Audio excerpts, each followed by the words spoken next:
All right. Good evening, everyone. Thank you so much for joining us tonight to talk about our rising ninth grade registration. We are excited to talk with you and hopefully answer any questions that you may have. So we're going to go ahead and get started. If you think of any questions as we go through, hopefully we'll be answering them, but feel free to type those in the chat and we will definitely make sure we get all questions answered.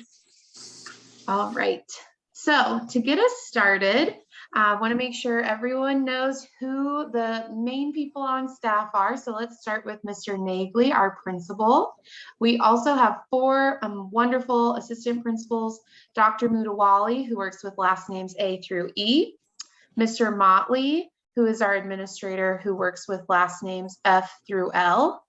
We also have Ms. Hudson, who works with last names M through R, and our new assistant principal who just joined us in January is Ms. Moore, and she works with last names S through Z.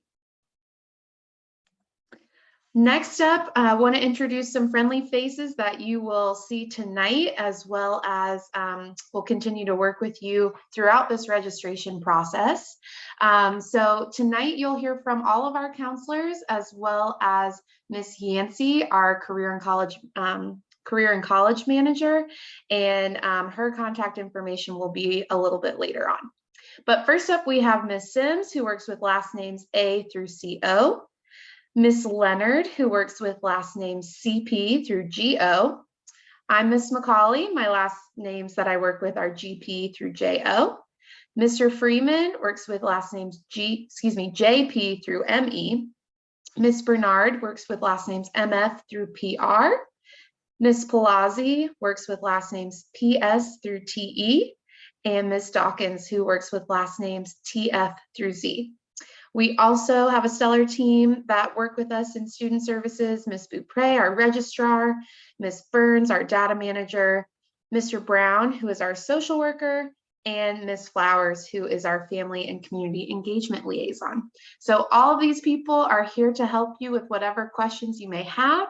You're welcome to reach out via email or give us a call at the school, but you're also welcome to make an appointment by going to the page website. Click departments, then counseling, and there will be a link to make an appointment there. So tonight, our goal for this evening is to learn about the Future Ready Core high school graduation requirements, as well as to understand courses your student must take to meet those graduation requirements, as well as to better understand the rigor of high school and generally just to lessen the stress and anxiety of this big transition to high school. So without further ado, I will turn this over to my colleague, Ms. Leonard, to tell us a little bit more about graduation requirements. Good evening. So the Future Ready Core will help ensure that students graduate with the academic foundation they need for success in the global community. So our goal is to help them pursue post-secondary plans such as 2-year, 4-year colleges, or work or the military. So for graduation, one of the requirements for English is you must take 4 years. You can do the English at standard level, honors level, or when you become a junior and senior, take them at the IB or the AP level. Moving along into math. Again, you need 4 credits of math to graduate.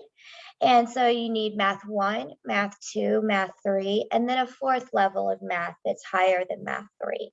So that can be, moving to the next slide, that can be honors pre-cal, that can be math 4 honors. It really depends for every different student because some students will also start their math courses in middle school. And if so, then when you get to high school, you might be at a math 3 level, for example. So you could have your options then say go up to AP stats, AP calculus. There's all different directions that a student can head with math. I'm now going to hand it over to my colleague, Ms. Dawkins. Good evening. My name is Mrs. Dawkins. I'm the counselor for TF through Z. I'm going to review what science credits we need to graduate from high school. You need biology, earth and environmental science. You need to take either physical science, either take chemistry, physics, or actually the class physical science. For social studies, you need 4 credits, which include civics, world history, American history, economics, and personal finance.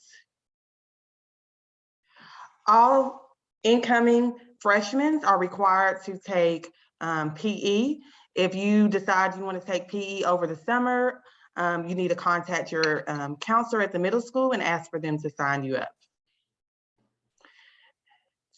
So we also have 6 elective credits that you need, 2 elective credits of any combination from either career and technical educational, arts educational, or global languages. You need 4 more elective credits from one of the following: career and technical education, junior ROTC, arts education, and any other subject area out of either math, science, social studies, English, or global languages. And now I'll turn it over to Mr. Freeman. Good evening, everyone. I'm Mr. Freeman. I work with students' last names JP through ME. We're going to talk about global languages, otherwise otherly known as foreign languages. A foreign language is not required for graduation for high school students, but if they are choosing to attend one of the UNC schools, they will need to have 2 years of the same foreign language completed. For future IB students, they will need to have 4 units of the same foreign language completed, and this includes a foreign language that is taken in middle school. Page, we offer foreign languages in Spanish, French, and Latin. So if you have a student that's going to be a part of the IB program at Page, they will need to make sure they're taking one of those 3 different foreign languages to work their way through the IB program. So if you have a student that's taking like German or Arabic, they would need to switch to either Spanish, French, or Latin 1 when they get to Page if they're an IB student. And at Page, you need a minimum of 22 credits to graduate. There's other schools in North Carolina where their graduation requirement is 28 credits.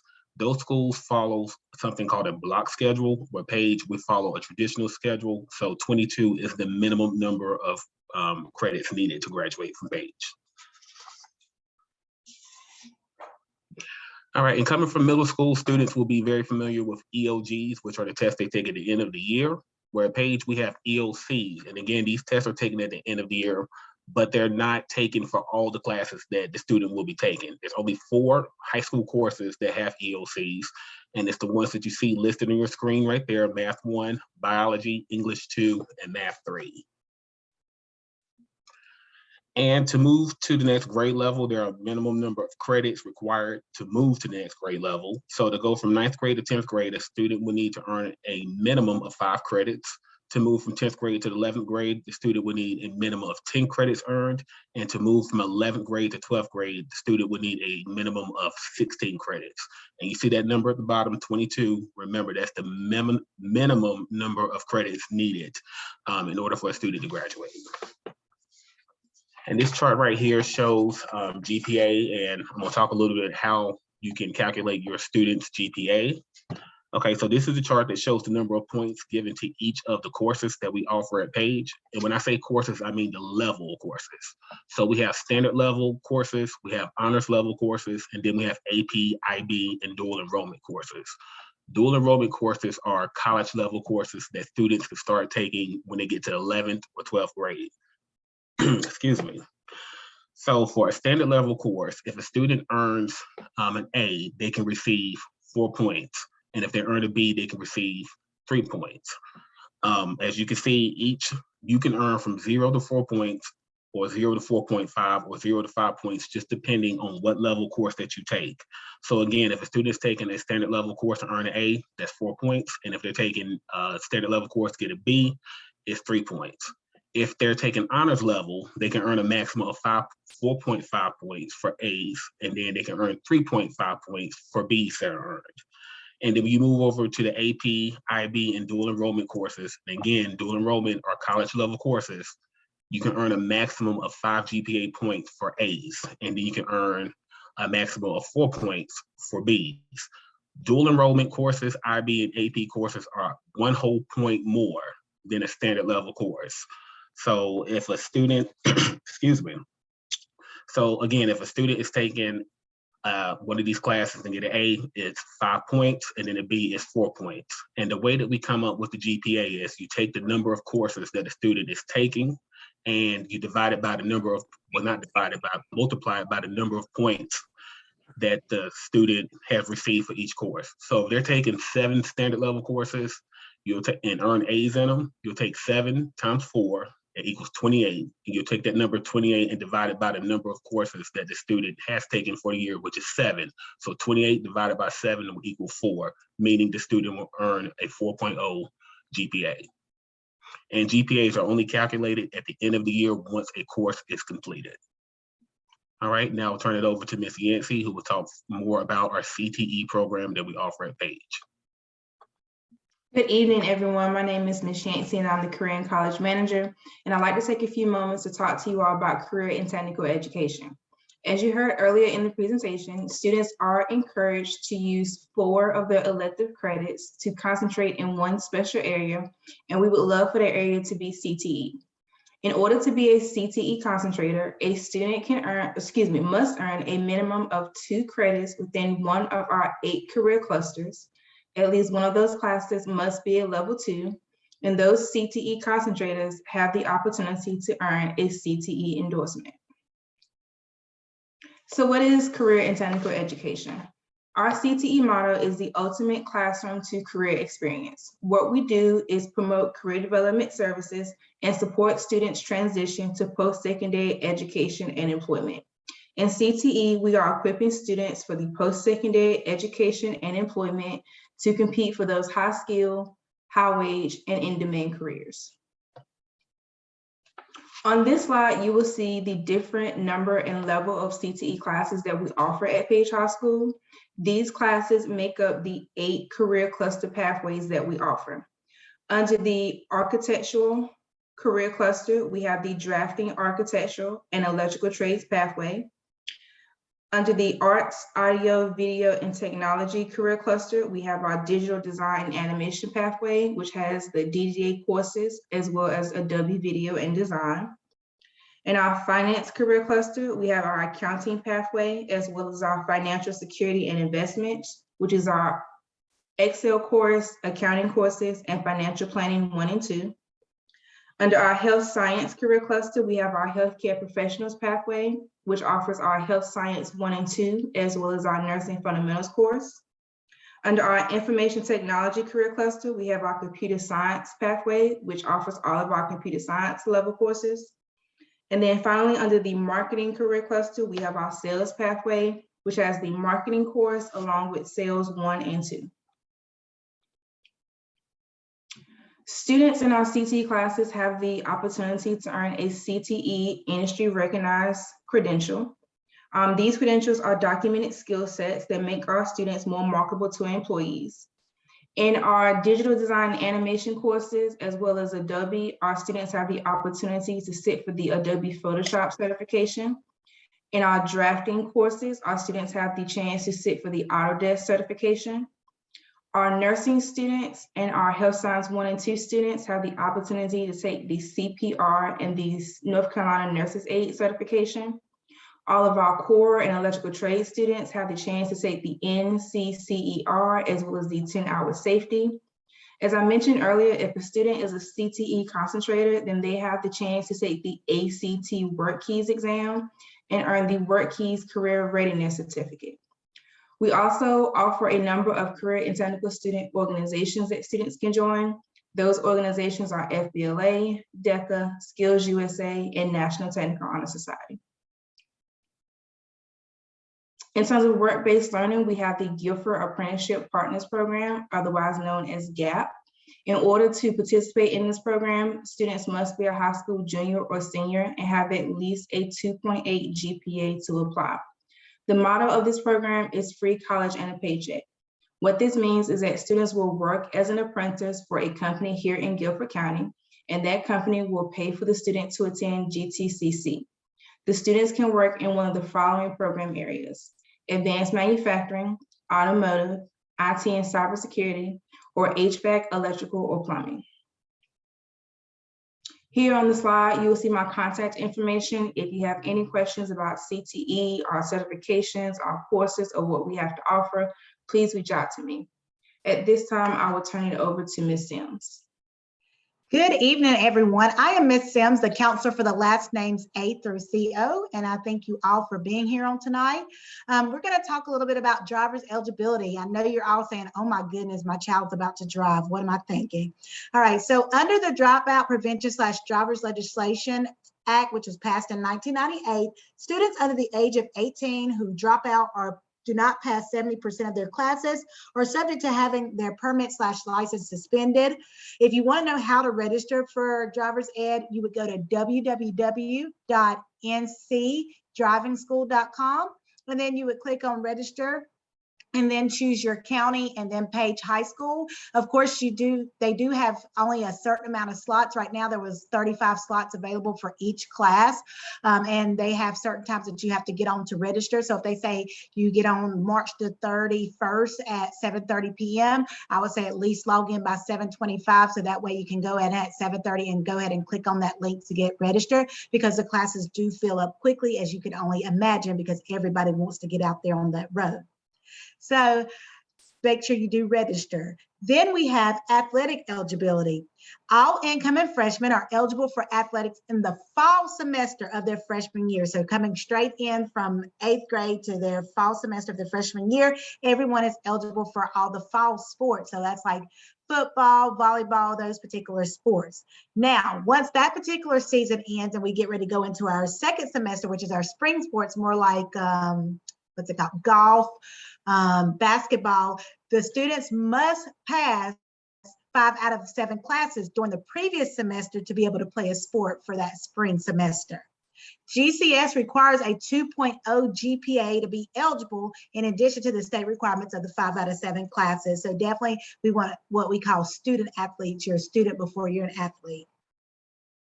And then registration, the moment that you've all been sitting on the edge of your seats for.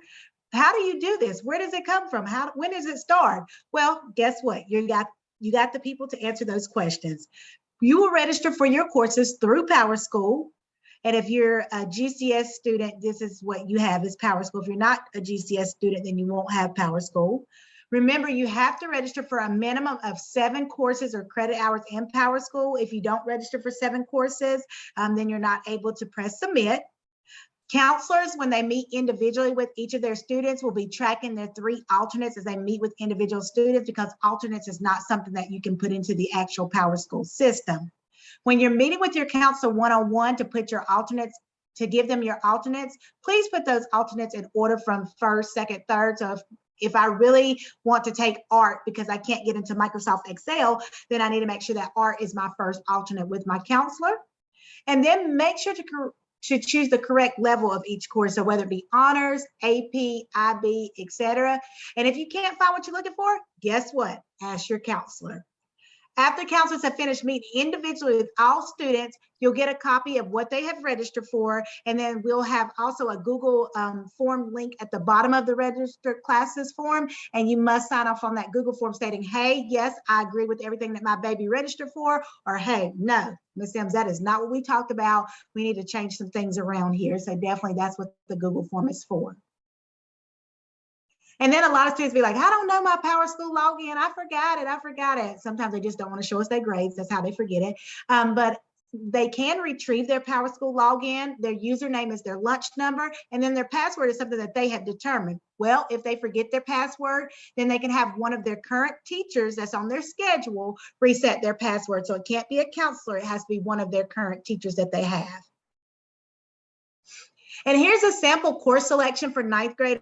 As far as what courses they would need to register for. Of course, they would need to register for English 1. I know a lot of times students coming from like the Academy at Lincoln and some of the other schools, they may already have taken English 1 and they'll need to register, for English 2. Then you'll register for math. So if I took math 1 in middle school, then I'll register for honors math 2 in high school. All of our math 1 classes at Page are honors classes. So don't be alarmed when you get in there and you see honors math 1, because all of our math 1 classes are honors. Science. This one can be a little tricky. All students that are not future IB students will need to register for earth science. If you are stating that you are a future IB student and you know that you've done the application for that, then you can select biology as your science course. Then you have civics. All of my future IB students, instead of registering for civics, you would register for AP government. So that's a difference, and that just started last year. So if you're a future IB student, you register for AP government. If not, you just register for civics. Then health and PE. All students must register for health and PE. Most of the time that's pre-populated in the system for them. They don't even have to check on it. It's automatically checked for them. So if your child knows without a shadow of a doubt that they're going to register with their counselor for health and PE over the summer, they'll just need to let their counselor know what other course they want to put in place of that health and PE course. And then they'll register for 2 additional elective courses that can be from our CTE department, which Ms. Yancey went over. It could be from our visual arts department or any other department. And next we will turn it over to Ms. Palazzi, who will go over registering online. Hi, I'm Ms. Palazzi, and I am the counselor for students last name PS through TE. And we're going to look a little bit right here. This is what the registration screen looks like when you go into PowerSchool. When you go in, you'll look down on the left-hand side and it says class registration. You'd click on that. And if you look, this is an example of like an 11th grade or rising 11th grade student. And what it would look like if they were to pop on and register. If you'll see, it says 11th grade English. So it's going to auto-populate whatever choices your student should be taking. So for 9th grade English, it would be regular standard English or English honors. We don't have an AP English until they get to junior year. So, and it would do the same thing for all of those classes. And you'll be able to see that when, if you look to the right at the top corner, there's like a little pencil. You click on that and you'll have the choices that you can choose from pop up there.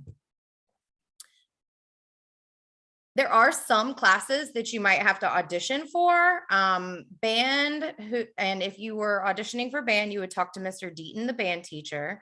Vocal music, you would speak to Mr. Gerald.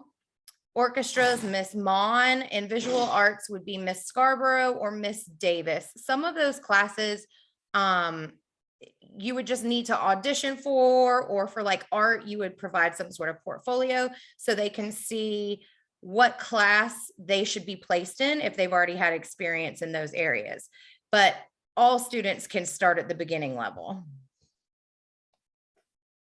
Now, our registration timeline, this is what it looks like. Starting March 4th at 5 p.m., PowerSchool will open up for registration. That's when you're going to go in and pick those classes with your student. And that lasts March 4th at 5 p.m. Until March the 11th at 8 a.m. That window will close. Rising freshmen will meet with their middle school counselors to review course selections in PowerSchool and to develop four-year plans. A four-year plan is something that we just look at with your students to make sure they're taking classes appropriate to their goals, to their, high school goals, their post-secondary goals, and potential career goals. March 14th through April the 8th is when the middle school counselors meet individually with the students to discuss these course selections. April 13th, you all will receive a course selection that will be mailed home. And on April 20th, parents need to have signed off on the electric form. And that will also, you'll have like a QR code or some sort of electronic form to sign off saying that you approve of the schedule or saying there might be some changes that might need to be made. And Ms. Bernard will take over and carry us on home. Good evening, everyone. My name is Miss Bernard. I am the counselor for the last names MF through PR. I'm going to talk a little bit about service learning at this time. We always get the question, is community service a requirement for graduation? And no, it is not. However, if your student would like to receive the Service Learning Award or diploma, here are the guidelines for that. In order to receive the Service Learning Award, a student needs to log 100 hours by the end of their senior year. And if they would like to have the diploma, then they need to log 125 hours or more by their senior year. All of the hours must be logged into the website www.x2vol to receive recognition. If you have any questions or concerns about this, please see Ms. Lims. She is our lovely service learning contact, and she will be able to help you with any of those questions. Next, college planning in the 9th grade. Yes, college planning does start in the 9th grade. We always tell our freshmen that. The college admissions offices pay careful attention to your GPA, which Mr. Freeman talked about, the difficulty of your course load. So that could mean, did you stay in standard level courses your whole high school career, or did you try to do any honors courses or AP courses? They like to see an upward trend. So keep that in mind as you're registering for your classes. Your SAT or your ACT scores right now is test optional, but we never know in these days. So SAT and ACT scores may very well be required by then again. Your class rank, which comes from your GPA, and also your high school and community service activities. Is your student doing anything inside the high school? Are there any groups, any clubs? And what kind of community service or community activities are they doing outside of the school? Colleges like to see that.